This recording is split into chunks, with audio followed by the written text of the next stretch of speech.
हमारी बॉडी एक मशीन की तरह होती है, लेकिन इस मशीन में जब कभी गड़बड़ हो जाती है तो हमें हेल्थ प्रॉब्लम होने लगती है।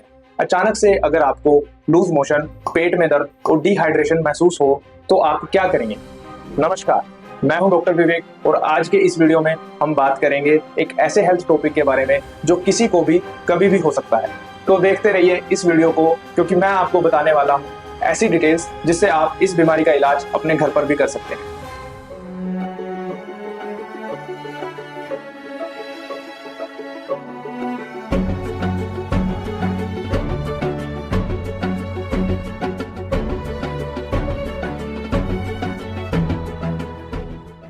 डायरिया यानी लूज मोशन एक कॉमन डाइजेस्टिव इशू है। इसमें स्टूल का बार बार आना और उसका नॉर्मल से ज्यादा पतला और लूज हो जाना।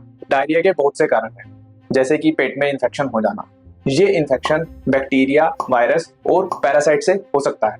बैक्टीरिया जैसे कि स्टेफाइलोकोकस बाहर के खाने और बासी खाने पर पाया जाता है। इस बैक्टीरिया की खास बात ये है कि ये एक टॉक्सिन रिलीज करता है, जिसकी वजह से आपको ऐसा इन्फेक्टेड खाना खाने के 4 से 6 घंटे के बाद ही डायरिया और वोमिटिंग होने लगता है। टाइफाइड का नाम तो आपने सुना ही होगा। साल्मोनेला नामक एक बैक्टीरिया टाइफाइड का कारण होता है। अगर आप इसका इलाज समय से ना कराएं तो ये आपके लिए खतरनाक हो सकता है। अगर आपको अपने स्टूल में ब्लड दिखना शुरू हो जाए तो समझ लीजिए कि आप शिगेला से इन्फेक्टेड हो सकते हैं।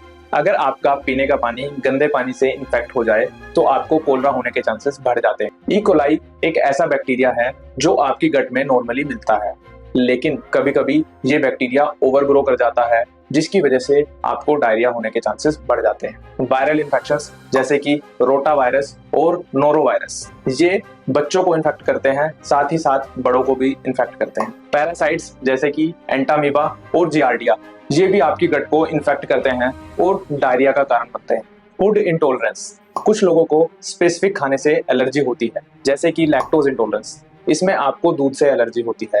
दूसरा है ग्लूटेन सेंसिटिविटी, इसमें आपको आटे से बनी रोटी से एलर्जी होती है, जिसकी वजह से आपकी गट इनको डाइजेस्ट नहीं कर पाती और आपको डायरिया होता है। कुछ लोग छोटी सी बीमारी के लिए एंटीबायोटिक यूज करने लग जाते हैं, जिससे आपकी गट में मौजूद नॉर्मल बैक्टीरिया खत्म होने लग जाते हैं, जिसकी वजह से आपको डायरिया होने लगता है। डायरिया के दौरान डिहाइड्रेशन यानी पानी की कमी एक मेजर कंसर्न है। डायरिया के कुछ कॉमन साइन होते हैं, जैसे कि ड्राई माउथ, मुंह का सूख जाना, ड्राउजीनेस, अगर बच्चा लेथार्जिक या फिर बहुत ज्यादा सो रहा है तो इसमें आपको ध्यान देना चाहिए। डार्क येलो कलर यूरिन, अगर आपका पेशाब डार्क येलो कलर या फिर आपका पेशाब कम आ रहा है तो ये डिहाइड्रेशन का साइन है।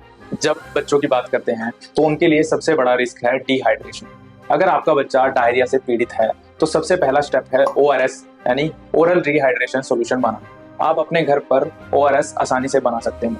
1 लीटर पानी में 6 चम्मच चीनी और आधा चम्मच नमक मिलाएं। ये डिहाइड्रेशन को रोकने में मदद करता है। अगर डायरिया 2 दिन से ज्यादा और अगर आपको स्टूल में ब्लड दिखने लगे तो ये एक वार्निंग साइन है। आपको तुरंत अपने डॉक्टर से जाकर मिलना चाहिए। अगर आपका बच्चा डायरिया से पीड़ित है तो उसे आपको लाइट खाना देना चाहिए, जैसे कि खिचड़ी। ये इजीली डाइजेस्टेबल है और एनर्जी प्रोवाइड करती है।